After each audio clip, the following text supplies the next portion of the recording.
The most powerful empire in human history. 1 million soldiers. Roads stretching across 3 continents.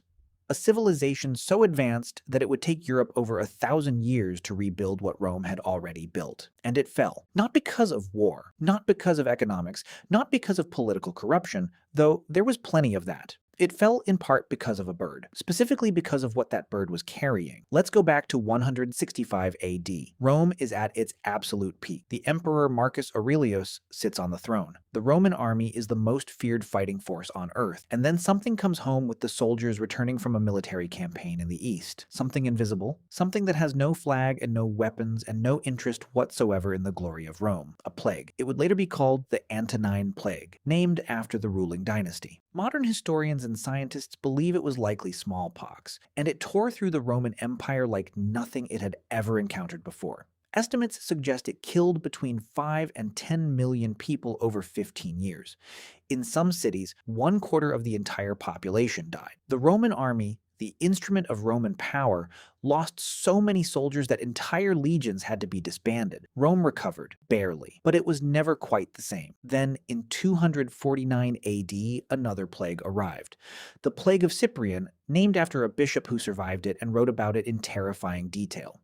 This one was possibly a viral hemorrhagic fever. At its peak, it was killing 5,000 people per day in the city of Rome alone. 5,000 per day. In one city, the Roman Empire was bleeding out. But here is where the bird comes in. Historians have long debated the exact causes of Rome's fall. Gibbon's famous work listed dozens of factors: military overextension, political instability, economic collapse, the rise of Christianity, barbarian invasions. And all of those things were real. All of them contributed. But what accelerated every single one of those weaknesses was something that modern science has only recently begun to understand properly: climate. Specifically, a period historians now call the Late Antique Little Ice Age, which began around 536 AD. And it began with a bird, or more precisely, with a volcanic eruption so massive that it ejected enough ash and sulfur into the atmosphere to block sunlight across the entire northern hemisphere for 18 months. The skies went dark. Crops failed across Europe, Asia, and the Middle East simultaneously. Temperatures dropped. Famine spread. And into that weakened, starving,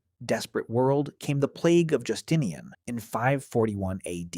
The first pandemic of bubonic plague in recorded history, the same disease that would return 8 centuries later as the Black Death.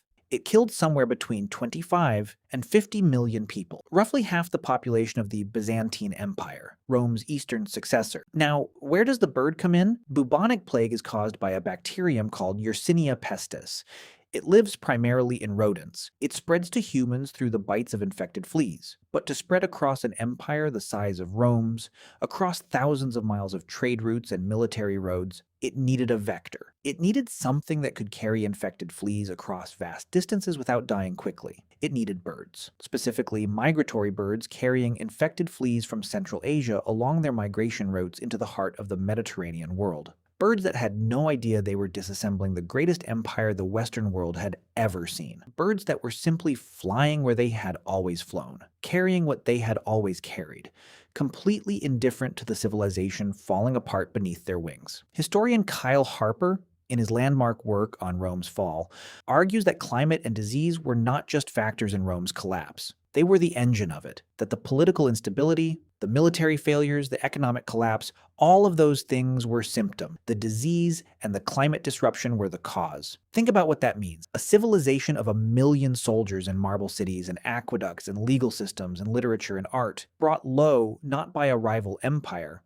not by a brilliant general, not by any human decision or failure, but by a bacterium, carried by a flea, carried by a bird, flying south for the winter. Rome did not fall because Romans were weak. Rome fell because nature doesn't care about empires. It never did.